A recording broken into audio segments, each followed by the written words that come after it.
মাশাল্লাহ বন্ধুরা, দেখো কি পরিমাণ পেঁপে ধরছে এই গাছটাতে। হ্যাঁ, মহান আল্লাহ তাআলার কি রহমত। গ্রামের ভিতরে প্রাকৃতিক পরিবেশ দেখো কত সুন্দর সবুজ, আর এত পরিমাণ পেঁপে ধরছে। এই পেঁপেগুলো কিন্তু সব হলুদ হয়ে গেছে, প্রায় পাকার সময় হয়ে গেছে। আর অনেক ছিল যেগুলো ছিঁড়ে ছিঁড়ে খাওয়া হয়েছে। অনেক পেঁপে দেখো বন্ধুরা। পেঁপে স্বাস্থ্যের জন্য খুবই উপকারী একটা ফল আর খুবই সুস্বাদু। হ্যাঁ, তো বন্ধুরা, এটাই ছিল ভিডিও।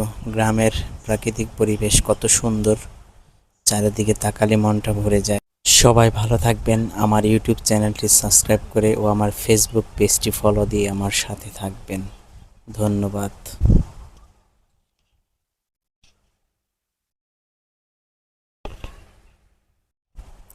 মাশাল্লাহ বন্ধুরা, দেখো কি পরিমাণ পেঁপে ধরছে এই গাছটাতে। হ্যাঁ,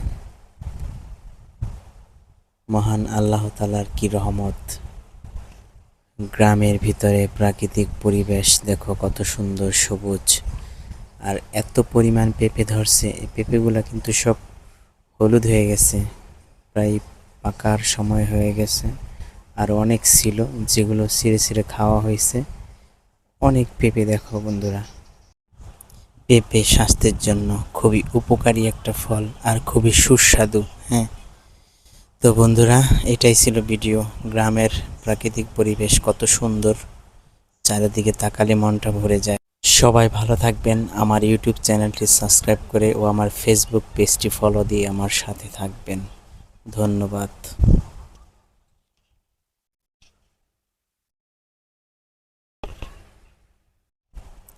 মাশাল্লাহ বন্ধুরা, দেখো কি পরিমাণ পেঁপে ধরছে এই গাছটাতে। হ্যাঁ, মহান আল্লাহ তাআলার কি রহমত। গ্রামের ভিতরে প্রাকৃতিক পরিবেশ দেখো কত সুন্দর সবুজ, আর এত পরিমাণ পেঁপে ধরছে। এই পেঁপেগুলো কিন্তু সব হলুদ হয়ে গেছে, প্রায় পাকার সময় হয়ে গেছে। আর অনেক ছিল যেগুলো ছিঁড়ে ছিঁড়ে খাওয়া হয়েছে। অনেক পেঁপে দেখো বন্ধুরা। পেঁপে স্বাস্থ্যের জন্য খুবই উপকারী একটা ফল আর খুবই সুস্বাদু। হ্যাঁ, তো বন্ধুরা, এটাই ছিল ভিডিও। গ্রামের প্রাকৃতিক পরিবেশ কত সুন্দর, চারিদিকে তাকালে মনটা ভরে যায়। সবাই ভালো থাকবেন। আমার ইউটিউব চ্যানেলটি সাবস্ক্রাইব করে ও আমার ফেসবুক পেজটি ফলো দিয়ে আমার সাথে থাকবেন। ধন্যবাদ।